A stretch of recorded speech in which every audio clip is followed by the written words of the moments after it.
I wake up in the morning and I fly to Pasadena, California. And what I was doing is, for my company, the real estate company that I work with, I spend a lot of time doing investor presentations. And the speech is over, and a guy comes right at me, makes a beeline for me. And he said, I'm ex-military. I fought in whatever wars, and then I got injured. And after my injury, they moved me into the military academy. What I do is I train soldiers in how to become great soldiers. That's what my job was. And I teach my soldiers always to look out for the hero's moment. What is the hero's moment? One of the greatest people ever was an individual that was referenced in the Gemara, a man named Rabbi Akiva. So if I were guessing, I would say he probably grew up and he was the firstborn son of the greatest rabbi ever, but that's not the case. Rabbi Akiva was a shepherd who did not, until the age of 40, even understand Aleph base. 40 years old he starts, and he doesn't become just a rabbi. He becomes the leader of the generation. And not only does he become the leader in Torah, Rabbi Akiva becomes a military giant. And he's got 24,000 students. That's bigger than Lakewood and the Mir and Ishal combined. And he's got the right hand of Torah and the left hand of military strength. And he's got God clearly on his side. Sirius HaOmer. It all starts to unravel. And the students start to die.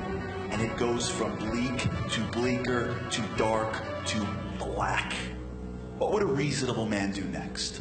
He'd pack it up, he'd go to his apartment, and he would basically lick his wounds for the rest of his life. And he would say, you know what? I guess Hashem wasn't with me. You know what Rabbi Akiva does? He gets up, brushes himself off, goes down south and goes, you know what? Let me open up again. I'm only over 100. And he has 5 students. Can you imagine 24,000? Now he's got 5 guys in the front. But guess what? The Gemaras that you learn, the Kabbalah that runs this world, is all being revealed from those 5. And we're in this room today. We're sitting here today because of those 5. The question is how. So I'm sitting in Pasadena, California, and my new friend Jim, the military guy, says to me, there's 3 levels of soldiers. They're good soldiers, and there are great soldiers. Great soldiers go the extra mile. And then, in their training, something happens. Something happens when everything goes wrong and everybody quits. And there's always one soldier that never gives up.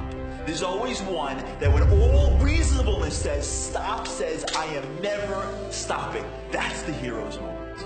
You could be the greatest guy in the world, but you're not tested until you fall. And when you fall, that's when you decide, that's when you see if you're just great or you're a hero. You know what's amazing about Judaism? We're a nation that is built off the backs of the few heroes every generation. It's when a whole nation stands at the banks of a river and says, how am I going into the river? What are we even doing here? And one Jew, Nachshon, says, I am never giving up.